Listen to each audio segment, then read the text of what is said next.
ಬಂದಿರತಕ್ಕಂಥ ವಿಷಯ ಮೂಢನಂಬಿಕೆಗಳು. ಮೂಢನಂಬಿಕೆಗಳ ಬಗ್ಗೆ ಎಷ್ಟು ಹೇಳಿದ್ರು ಸಹ ತುಂಬಾ ಕಡಿಮೆ. ಹೇಳಲಿಕ್ಕೆ ನಾವು ತಿಂಗಳಾಂಗಡಿಯೂ ಸಹ ತಗೋಬಹುದು. ಹಾಗಾಗಿ ಈ ಸಮಯದಲ್ಲಿ ಮೂಢನಂಬಿಕೆ ಅಂತ ತಕ್ಷಣ ನಮಗೆ ಗೊತ್ತಾಗ್ತಕ್ಕಂಥದ್ದು ಮನೆಗಳಲ್ಲಿ ನಮ್ಮ ತಂದೆ ತಾಯಿಗಳು ಅಥವಾ ನಮ್ಮ ಮನೆಯಲ್ಲಿ ಹಿರಿಯರು ಏನಿದಾರೋ ಅವರೆಲ್ಲರೂ ಸಹ ಒಂದ್ ಸ್ವಲ್ಪ ನನ್ನನ್ನೇ ಉದಾಹರಣೆ ತೆಗೆದುಕೊಂಡ್ರೆ ಇಂದಿನ ಕಾಲದಲ್ಲಿ ಮಹಿಳೆಯರು ಬಾಗಿಲಿನಿಂದ ಒಳಗೆ ಇರಬೇಕಾಗಿತ್ತು. ಹೊಸಲು ದಾಟಿ ಹೆಣ್ಮಕ್ಳು ಹೊರಗೆ ಹೋಗ್ಬಾರ್ದು. ಅವ್ರೇನಿದ್ರು ಅಡಿಗೆ ಮನೆಗೆ ಸೀಮಿತವಾಗಿರ್ತಕ್ಕಂತಹ ಕೆಲಸ ಮೊದಲು ಕಾಲ ಇತ್ತು. ಈಗ ಅಡಿಗೆ ಮನೆಯಲ್ಲಿರ್ಲಿ, ಇಡೀ ಪೈಲಟ್ ಅನ್ನೇ ವಿಮಾನವನ್ನೇ ಓಡಿಸ್ತಕ್ಕಂತಹ, ಸೈನ್ಯದಲ್ಲಿ ಕೆಲಸ ಮಾಡ್ತಕ್ಕಂತಹ ಮಹಿಳೆಯರನ್ನ ನಾವು ಕಾಣ್ತಾ ಇದ್ದೀವಿ. ಆ ಮೂಢನಂಬಿಕೆಗಳೆಲ್ಲವೂ ಸಹ ಏನಾಗಿದೆ, ಮೂಲೆ ಗುಂಪಾಗಿದೆ. ಇದೆ, ಮೂಢನಂಬಿಕೆಗಳು ಇದಾವೆ. ಅವೆಲ್ಲವನ್ನೂ ಸಹ ಎಲ್ಲವನ್ನೂ ನಂಬಬೇಕು ಅಂತ ಇಲ್ಲ. ಆಚಾರ ವಿಚಾರ ಮತ್ತೆ ನಾವೆಲ್ಲ ಅಭಿವ್ಯಕ್ತಿಗಳನ್ನ ನಾವೇನ್ ಮಾಡ್ಬೇಕು, ನಮ್ಮ ಜೀವನದಲ್ಲಿ ಅಳವಡಿಸ್ಕೊಳ್ಳಕ್ಕೆ ಕೆಲವೊಂದು ಬೇಕು. ಆದ್ರೆ ಮೂಢನಂಬಿಕೆಗಳಿಗೆ ನಾವು ದಾಸರಾಗಬಾರ್ದು ಯಾವತ್ತೂ ಸಹ. ಆ ಮೂಢನಂಬಿಕೆಗಳೆಲ್ಲವನ್ನೂ ಸಹ ಮೂಲೆ ಗುಂಪನ್ನ ಮಾಡಿ ಈಗಿನ ಕಾಲದಲ್ಲಿ ನಾವು ಸ್ವತಂತ್ರ ಬಂದ ನಂತರ ಮತ್ತು ಹಲವಾರು ಇದ್ರ ನಂತರ ಏನಾಗಿದೆ ಅಂದ್ರೆ ಕೆಲವೊಂದು ವಿಶೇಷವಾಗಿ ಬದಲಾವಣೆ ಆಗಿರೋದನ್ನ ನಾವು ಕಾಣ್ತೀವಿ. ಸಮಾಜದಲ್ಲಿರ್ಬೋದು, ದೇಶದಲ್ಲಿರ್ಬೋದು, ಹಲವಾರು ಇಲಾಖೆಗಳಲ್ಲಿರ್ಬೋದು, ಮತ್ತೆ ನಮ್ಮ ಜೀವನದಲ್ಲೂ ಸಹ ನಾವೇನ್ ಮಾಡ್ತೀವಿ, ಬಹಳಷ್ಟು ಬದಲಾವಣೆಯನ್ನು ಕಂಡುಕೊಂಡಿದ್ದೀವಿ.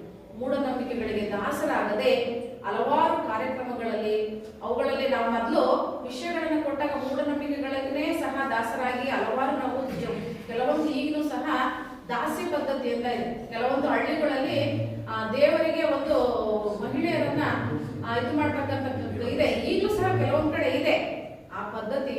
ಆ ಮಹಿಳೆಯ ಜೀವನವನ್ನೇ ಸಹ ನಾಶ ಮಾಡ್ತಕ್ಕಂಥದ್ದನ್ನು ನಾವು ಕಂಡಿದ್ದೀವಿ. ಅಂತಹ ಹಲವಾರು ಮೂಢನಂಬಿಕೆ ವಿರುದ್ಧ ಹೋರಾಡಿರ್ತಕ್ಕಂತಹ, ಅವುಗಳನ್ನು ನಾಶ ಮಾಡಬೇಕು ಅಂತ ಹೇಳಿ ಓಡಾಡಿರ್ತಕ್ಕಂಥ ಸಮಾಜ ಸುಧಾರಕರನ್ನು ನಾವು ಕಾಣ್ತೀವಿ. ಅಲ್ಲೋ ಸ್ವಾಮಿ ವಿವೇಕಾನಂದ ಇರ್ಬೋದು, ಗಾಂಧೀಜಿ ಇರ್ಬೋದು, ರಾಜಾರಾಮ್ ಮೋಹನ್ ರಾವ್ ಇರ್ತಕ್ಕಂಥವ್ರು ಅವರೆಲ್ಲರೂ ಸಹ ಆ ಮೂಢನಂಬಿಕೆಗಳನ್ನು ಒಡೆದೋಡಿಸ್ಬೇಕು ಅಂತ ಹೇಳಿ ಹಲವಾರು ಸಮಾಜ ಸುಧಾರಕರು ಸಹ ಅವುಗಳ ಬಗ್ಗೆ ಹೋರಾಟವನ್ನು ನಡೆಸಿರ್ತಕ್ಕಂಥ ಇತಿಹಾಸಗಾರರನ್ನ ನಾವು ಕಾಣ್ತೀವಿ. ಆದ್ರೆ ಮೂಢನಂಬಿಕೆಗಳು ಮನೆಯಲ್ಲಿ ಅವುಗಳನ್ನ ನಾವು ಯಾರು ಸಹ ಅವುಗಳನ್ನ ಈ ಇತ್ತೀಚಿನ ದಿನಗಳಲ್ಲಿ ನಾವೇನು ಬಹಳ ಆಧುನಿಕ ಜಗತ್ತು ಅಂತ ನಾವು ಕರಿತಾ ಇದ್ವೋ ಅವುಗಳಲ್ಲಿ ನಾವು ಯಾರನ್ನೂ ಸಹ ಅವುಗಳನ್ನ ಇಲ್ಲ. ನಮ್ಮ ಮಕ್ಕಳಿಗೂ ಸಹ ನಾವೇನ್ ಮಾಡ್ತಾ ಇದ್ವಿ, ಅವುಗಳಿಂದ ಹೊರಬರ ರೀತಿಯಲ್ಲಿ ನಾವು ವಿದ್ಯಾವಂತರು ಪ್ರಜ್ಞಾವಂತರಾಗಿರ್ತಕ್ಕಂಥ ಇಂತಹ ಜಗತ್ತಿನಲ್ಲಿ ಮೂಢನಂಬಿಕೆಗಳಿಗೆ ದಾಸರಾಗದೆ ನಾವೆಲ್ಲರೂ ಸಹ ಏನ್ ಮಾಡ್ಬೇಕು, ಪ್ರಜ್ಞಾವಂತರಾಗಬೇಕು. ಅಂತಹ ಪರಿಸ್ಥಿತಿಗೆ ಒಳಗಾಗಿರ್ತಕ್ಕಂತಹ ಮೂಢನಂಬಿಕೆಗಳಿಗೆ ಯಾರಾದ್ರೂ ಬಲಿಯಾಗಿರ್ತಕ್ಕಂಥವ್ರನ್ನ ಕಂಡ್ರೆ ಅವುಗಳ ಬಗ್ಗೆ ವಿರೋಧವನ್ನ ವ್ಯಕ್ತಪಡಿಸ್ತಕ್ಕಂಥ ಪ್ರಜ್ಞಾವಂತ ಜನರಾಗೋಣ. ಮೂಢನಂಬಿಕೆಗಳ ಬಗ್ಗೆ ಯಾರಾದ್ರೂ ಸಹ ಬಲಿಯಾಗಿದ್ರೆ ನಮ್ಮ ಕಣ್ಣಿಗೆ ಅಥವಾ ನಮ್ಮ ಅಕ್ಕಪಕ್ಕ ಇರ್ಬೋದು, ಹಳ್ಳಿಗಳಲ್ಲಿರ್ಬೋದು, ನಾವು ವಾಸ ಮಾಡ್ತಕ್ಕಂಥ ಸ್ಥಳಗಳಲ್ಲಿ ಯಾರಾದ್ರೂ ಅಂತವ್ರಿದ್ರೆ ಅವುಗಳ ಬಗ್ಗೆ ಅವರಿಗೆ ತಿಳಿಯೋಣ. ಯಾಕೆಂದ್ರೆ ನಮಗೂ ಸಹ ಗೊತ್ತಿರುತ್ತೆ, ವಿದ್ಯಾವಂತರಾಗಿರೋದ್ರಿಂದ ಅವುಗಳಲ್ಲಿ ನಾವು ಬಳಕೆ ಮಾಡಬೇಕು. ಆ ಮೂಢನಂಬಿಕೆಗಳು ನಂಬಬೇಕು ಬೇಡ ಅಂತಕ್ಕಂತಹ ಪ್ರಜ್ಞಾವಂತ ಮನಸ್ಸನ್ನ ನಾವು ಹೊಂದಿರ್ತೀವಿ. ಅಥವಾ ಹೊಂದಿದ್ರು ಸಹ ನಾವೆಲ್ಲ ಈ ಮೂಢ ಮಾಧ್ಯಮಗಳ ಮುಖಾಂತರ ಇರ್ಬೋದು, ಮೀಡಿಯಾಗಳ ಮುಖಾಂತರ ಇರ್ಬೋದು, ಎಲ್ಲರಲ್ಲೂ ಸಹ ಪತ್ರಿಕೆಗಳಲ್ಲೂ ಸಹ ನೋಡಿರ್ತೀವಿ ಇಂತಹ ಮೂಢನಂಬಿಕೆಗಳಿಗೆ ಬಲಿಯಾಗಿದ್ದಾರೆ. ಎಷ್ಟೊಂದು ಉದಾಹರಣೆಗಳನ್ನ ನಮ್ಮ ಜೀವನದಲ್ಲಿ ನೋಡಿರ್ತೀವಿ. ಕೆಲವೊಂದುಗಳನ್ನು ಅನುಭವಿಸಿರ್ತೀವಿ, ಪುಸ್ತಕಗಳಲ್ಲೂ ಓದಿರ್ತೀವಿ. ಅವುಗಳಿಗೆ ದಾಸರಾಗದೆ ಅವುಗಳ ಬಗ್ಗೆ ವಿರೋಧವನ್ನ ವ್ಯಕ್ತಪಡಿಸ್ತಾ ಮೂಢನಂಬಿಕೆಗಳು ನಮ್ಮ ಜೀವನದಲ್ಲಿ ನಾಶವನ್ನೇ ಮಾಡ್ತವೆ ವಿನಃ ನಮ್ಮ ಜೀವನವನ್ನು ಕುಗ್ಗಿಸ್ತವೆ ವಿನಃ ನಮ್ಮ ಜೀವನದಲ್ಲಿ ಅವುಗಳನ್ನು ಅಳವಡಿಸಿಕೊಳ್ಳಕ್ಕೆ ಅವುಗಳು ಯಾವುದೇ ರೀತಿಯ ಉಪಯೋಗ ಇಲ್ಲ.